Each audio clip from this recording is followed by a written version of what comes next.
kwa nini anaingia kanisani?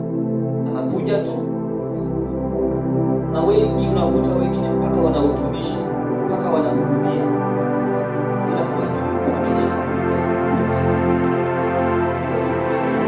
Na ndio maana leo watu wengi walikuwa wanaingia tu kanisani, wanaingia na kanisani na kutoka bila kujua wana wokovu wa kukaribishwa. Watu hawajui nini hasa na lile chimbuko la wokovu wa mwanadamu. Bwana Yesu asifiwe. Unaposema neno wokovu, tuanzie hapo. Unaposema neno wokovu, ni ile hali au asili yake ilitokana na neno wokovu. Bwana Yesu asifiwe. Imetokana na neno wokovu. Unaposema wokoa, maana yake ni kutoa kitu katika hali ya wokovu na kukileta katika hali sawa. Yesu asifiwe. Kwa hivyo unaposema nimeokoka, kwenye akili yako tambua kuna eneo moja umetolewa, umeingizwa kwenye eneo jingine. Sijui kama unanielewa. Unaposema kwamba nimeokoka, unatakiwa ujue kwamba ulitolewa eneo moja ukaleta eneo jingine, na ili kukidhi maana ya kuokoka, maana yake umetolewa katika hatari, umeingizwa katika usalama. Bwana Yesu asifiwe. Hicho ni kitu cha kwanza cha kujua kwamba kama nimeokoka, kuna njia za kwanza nilizokuwa nazo, kuna njia za kwanza ambazo nilikuwa naziendea.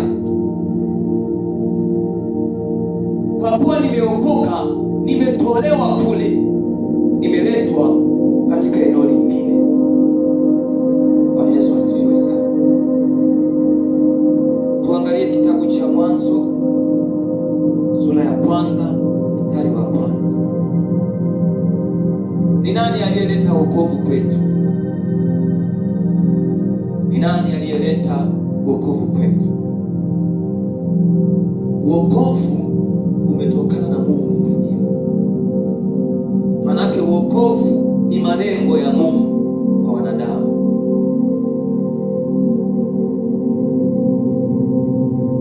Bwana Yesu asifiwe. Amina. Wokovu ni malengo ya Mungu kwa wanadamu. Wokovu umetokana na Mungu mwenyewe. Yeye ndiyo chanzo cha wokovu.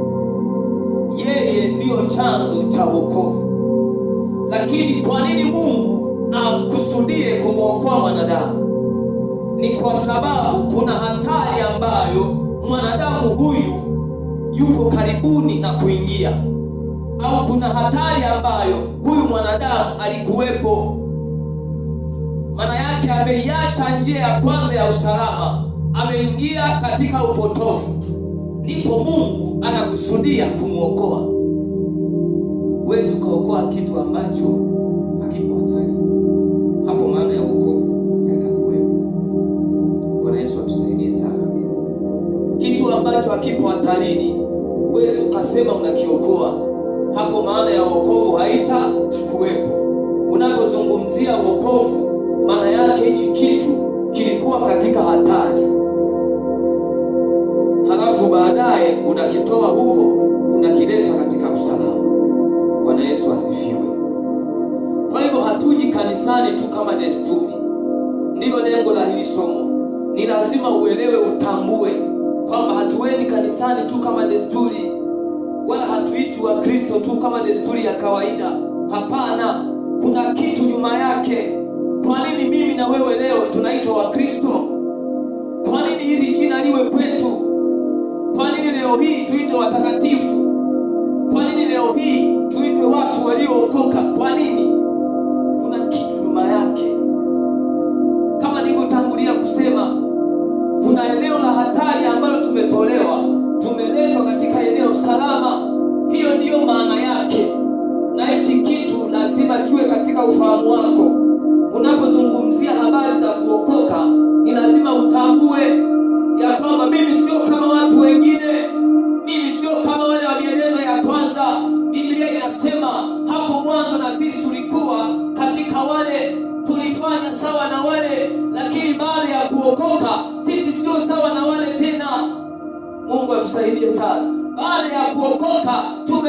tumerithishwa, tumefanywa kuwa wana. Biblia inasema katika kitabu cha Yohana Mtakatifu ile sura ya kwanza mstari wa 12. Bwana Yesu asifiwe sana. Yohana Mtakatifu, kabla tujasoma hichi kitabu cha Mwanzo, tusome Yohana Mtakatifu ile sura ya kwanza mstari wa 12. Sema, na wote waliompokea aliwapa uwezo wa kufanyika watoto wa Mungu. Biblia inasema, bali wote waliompokea aliwapa uwezo wa kufanyika watoto wa Mungu, ndio wale waliaminio jina lake. Anasema waliozaliwa si kwa damu wala si kwa mapenzi ya mwili wala si kwa mapenzi ya mtu, bali kwa Mungu. Bwana Yesu asifiwe. Maana yake umefanyika kuwa mwana wa Mungu, umetolewa, umekuwa tofauti na wale wa nje. Maana yake chochote kile ambacho kinawaongoza wale wa nje, wewe hakistahili kikuongoze. Mienendo ambayo wale wa nje wanaifanya ambao sio wana, wewe haitakiwi kutawale. Mungu atusaidie sana. Na ni janga sana kwa vijana walio wengi. Tunashindwa kujitenga na dunia, ni kwa sababu hatujui nini maana ya wokovu. Hatujui chimbuko la wokovu. Hatujui kwamba wokovu umelenga kitu gani. Lugha zetu, mienendo yetu, kila kitu chetu tunataka tuige dunia. Hiyo ni hatari kwa vijana, inawatesa vijana wengi. Hadi makanisani wameingiza vitu visivyofaa kwa sababu ya kutotambua nini chimbuko na asili ya wokovu. Wanaingia makanisani hawajui ambalo wameenda kufanya, hawajui kabisa, yani hawajui. Mungu atuhurumie. Mungu atuhurumie. Lakini ukiyatambua haya kwamba wote waliompokea aliwapa uwezo wa kufanyika watoto wa Mungu, ndio wale waliaminio jina lake, waliozaliwa si kwa mapenzi ya mwili wala kwa mapenzi ya damu, bali kwa Mungu. Umezaliwa kwa mapenzi ya Mungu, lazima utambue. Mungu atuhurumie sana. Basi natamani nichimbue ili watu leo hii wapate kujua kwamba kwa nini hasa tuokoke. Pengine mtu anaweza asijue kwa nini hasa tuokoke. Leo ukatambue kwamba hivi kwa nini tunaokoka. Tunarudi mwanzo kabisa, wakati wa uumbaji. Kitabu cha Mwanzo sura ya kwanza na mstari wa kwanza. Biblia inasema, hapo mwanzo Mungu aliziumba mbingu na nchi. Hapo mwanzo Mungu aliziumba mbingu na nchi. Hapo bado mimi na wewe, bado hapa kwa mtazamo wa hapa tunaona Mungu aliumba mbingu na nchi. Mafundisho mengi yapo yanayozungumzia habari hizi, lakini mimi nataka nikutoe hapo tuangalie, halafu tutaenda kumwangalia Adamu. Bwana Yesu asifiwe. Tutaenda kuangalia pale kwa Adamu, kwenye kizazi cha Adamu, ndipo tutaenda kuangalia sisi ambapo tumeanzia pale. Bwana Yesu asifiwe. Lakini hapo mwanzo, watafiti na wasomi, Biblia inasema hapo mwanzo Mungu aliziumba mbingu na nchi. Maana yake aliumba tayari mbingu, akaumba tayari na nchi. Utafiti na wanazuoni, watu wanaosoma teolojia, wanaangalia na kuona kwamba kwa mujibu wa uumbaji, ukishasema mbingu na nchi, maana yake mbingu ni juu, nchi ni chini. Kwa maana hiyo, wakati hapo hivi vitu vinaumbwa, tayari vilikuwa vimesheheni kila kitu ndani yake. Mungu atuhurumie sana. Lakini baadaye ukiendelea kusoma mstari wa pili, nayo nchi ilikuwa ukiwa tena utupu, na giza lilikuwa juu ya uso wa vilindi vya maji. Roho ya Mungu ikatulia juu ya uso wa maji. Hapa wanakuambia mstari wa pili, kumbe matukio ya mstari wa kwanza hadi mstari wa pili ni muda mrefu ulipita. Mungu atuhurumie sana. Bwana Yesu asifiwe. Baada ya shetani kuwa ametupwa, ile dunia iliharibiwa, ikavurugwa. Mungu atuhurumie sana. Vitu vikachanganyikana, ikaharibika. Ndipo Roho wa Mungu akaja juu ya uso wa vilindi vya maji, akailinda. Baada ya hapo sasa, ndipo unaanza kuona akasema iwe nuru, ikawa. Mungu akaita nuru mchana na giza akaliita usiku. Ikawa jioni, ikawa asubuhi, siku moja. Mungu akasema na liwe anga katikati ya maji, likayatenge maji na maji. Akaanza kutenganisha. Mungu akalifanya anga, akayatenga yale maji yaliyo juu ya anga na yale maji yaliyo chini ya anga. Ikawa hivyo. Mungu akaliita lile anga mbingu. Ikawa jioni, ikawa asubuhi, siku ya pili. Hapa sasa, huu utenganifu wa maji, huu utenganifu wa nchi, maana yake hapa mwanadamu bado hayupo, kwa sababu unaposema mwanadamu, maana yake ni mtu aliyetokana na Adamu. Bwana Yesu atusaidie sana. Bwana Yesu asifiwe. Mungu akaanza harakati.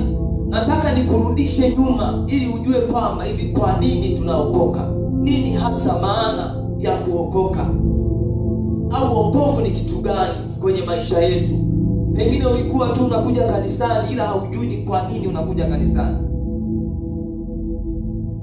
Baada ya kuwa Mungu ameumba hivyo vitu vyote, siku ya kwanza, siku ya pili, ya tatu,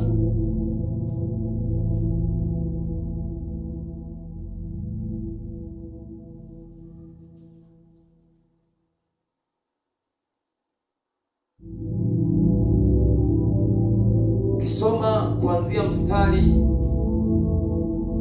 wa 26, Biblia inasema Mungu akasema, na tumfanye mtu kwa mfano wetu, kwa sura yetu, wakatawale samaki wa baharini na ndege wa angani na wanyama na nchi yote pia, na kila chenye kutambaa kitambaacho juu ya nchi. Hapo tunaanza kuona mwanzo wa mwanadamu. Bwana Yesu asifiwe. Ndiyo maana hichi kitabu kinaitwa kitabu cha Mwanzo, kwa sababu kinasimulia mianzo mbalimbali. Bwana Yesu atusaidie sana. Kinasimulia mianzo mbalimbali, kinasimulia mwanzo wa mbingu na nchi, kinasimulia mwanzo wa mimea na vitu mbalimbali, lakini pia kinasimulia mwanzo wa mwanadamu, kinasimulia mwanzo wa dhambi, lakini pia kinasimulia taifa la Israeli, lakini kinasimulia mwanzo wa harakati za wokovu. Na ndiyo maana huwezi ukazungumzia mambo ya wokovu bila kurudi huku nyuma, kuweza kuwafahamisha watu wakajua ni wapi walikotoka. Mungu hapa anasema mstari wa 26, na tumfanye mtu kwa mfano wetu, kwa sura yetu, wakatawale samaki wa baharini, wakatawale ndege wa angani na nchi yote pia wakaitawale. Maana yake Mungu sasa anamuumba mwanadamu akiwa katika hali ya kiutukufu, akiwa katika hali safi, akiwa katika hali ya upatano na Mungu, akiwa katika hali ya ukaribu na Mungu, akiwa katika hali njema na Mungu, kiasi ambacho Mungu anaweza akasema naye hata mwili wa huyu mwanadamu sio wa kufa, huyu mwanadamu ni wa himaya ya Mungu. Mungu anamuumba huyu mwanadamu, anamtengenezea himaya, anamweka kwenye himaya yake. Mungu anampa maelekezo. Ukisoma pale chini utaona Mungu anamuumba mwanadamu, anamweka bustani ya Edeni, anamuita